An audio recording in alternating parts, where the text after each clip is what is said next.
8 o'clock, one freezing morning at the Nepalese border. At 5,700 meters altitude, it seems the time is always frozen. Dozens of Tibetans are walking in line, silently, through the mountains of snow, trying to reach India and see the Dalai Lama, their spiritual leader. The deep silence of the camp, where Romanian and foreign climbers gathered, is killed by a machine gun. Everybody can see a Chinese soldier standing in the shooting position. He opens fire. The bullets hit human flesh. Tibetans fall to the ground. One of them seems to escape the bullets, but is hit by a second round.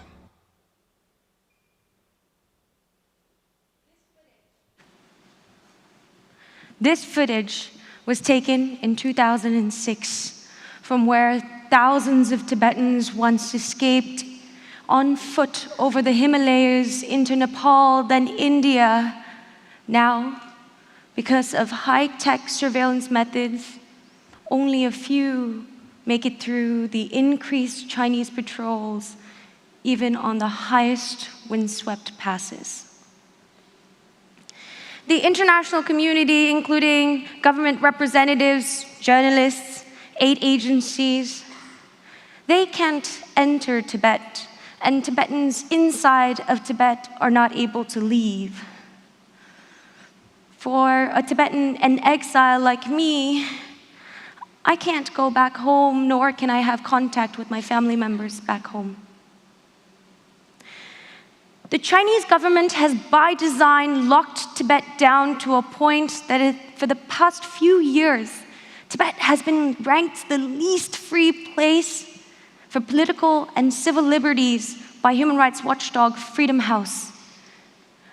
Up until 2008, thousands of Tibetans were able to escape. But in 2019, only a record of 18 made it. The occupation, colonization, and the annexation of my homeland continues through various forms of violence, from the political oppression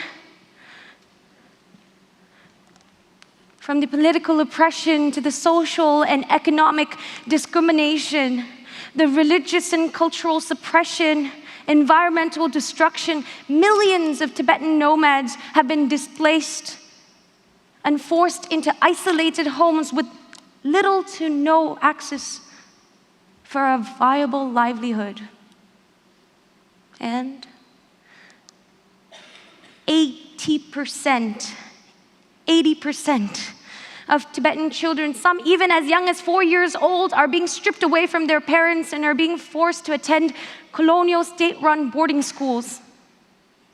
There, they're being forced to learn, think, and even dream in Chinese instead of Tibetan.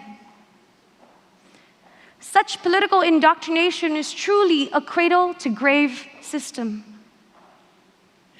all to try and eliminate our Tibetan identity.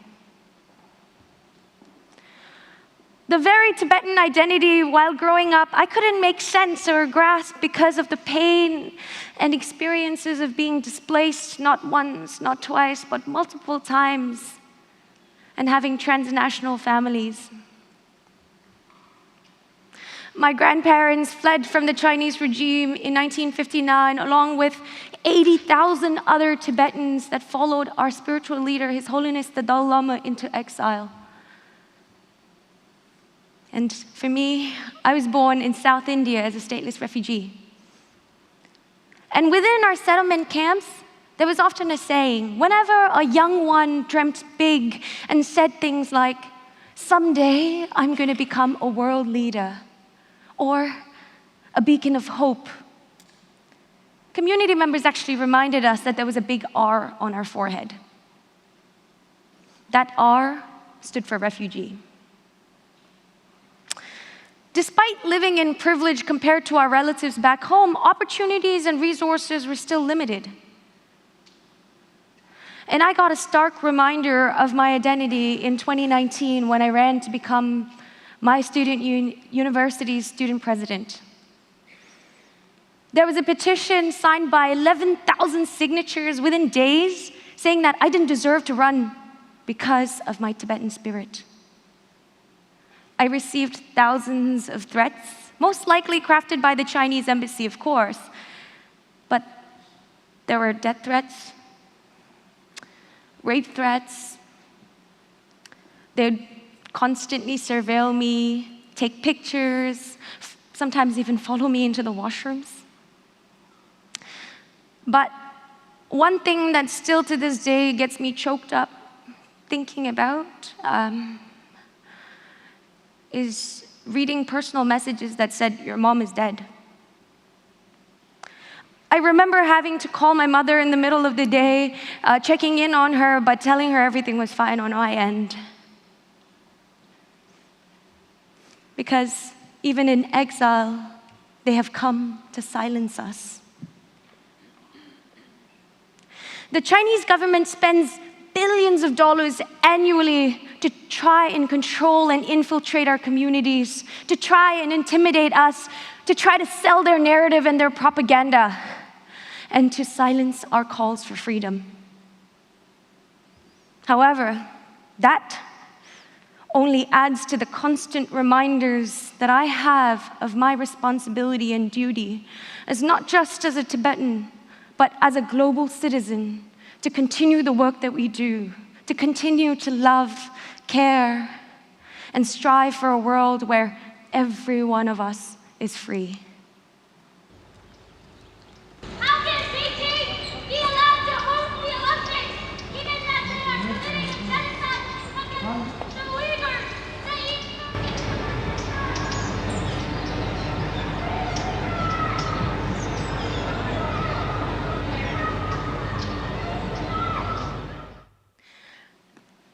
Later this year, we'll be facing charges of attempting to pollute, damage, and distort a historical monument in Greek court, a charge that can land us up to 5 years of imprisonment for simply holding a banner and asking one question.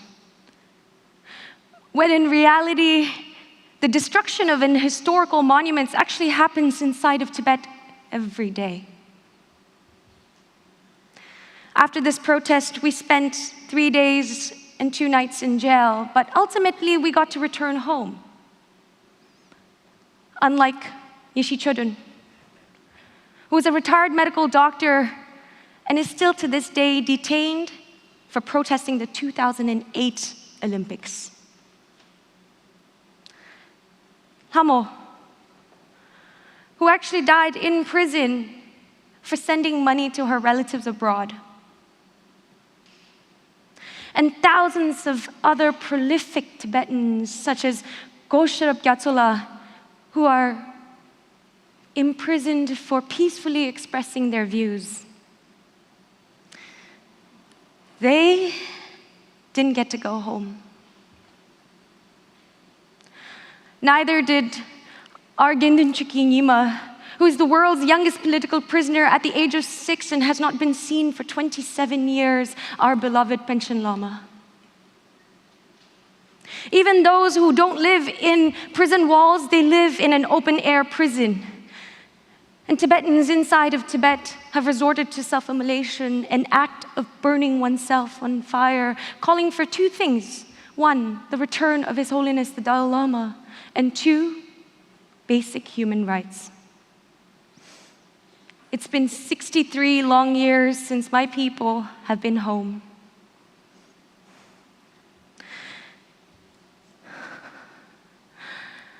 I stand here today not just as a young Tibetan woman, Chemi Lhamo. I stand here today with the spirit of my ancestors. I stand here today with the spirit of the Tibetans inside of Tibet 63 years ago in 1959 that rose in numbers and swore to protect their land. I stand here today with the spirit of the Tibetans inside of Tibet who get imprisoned for simply holding this flag.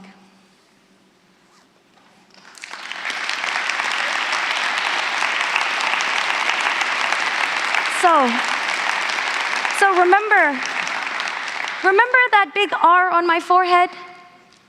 They were right. There is an R on my forehead. But that R doesn't just stand for a refugee. It stands for resistance. It stands for resistance and resilience. Resistance, resilience, and responsibility. The responsibility that each and every one of you here today have to use the opportunities, the privileges to be able to succeed, to engage in meaningful dialogue, and to ensure that the voices inside of Tibet and of every other oppressed people is being amplified and heard by the entire world. Because, my friends, the work is still not done. And if we don't reclaim and remember our stories, who will? So let's pick up the phone that you have, go on Twitter. UN High Commissioner Michelle Bachelet is actually visiting China right now. But guess what? In her 4 years in office, she has not even uttered the word Tibet. So let's tweet her right now at M. Bachelet.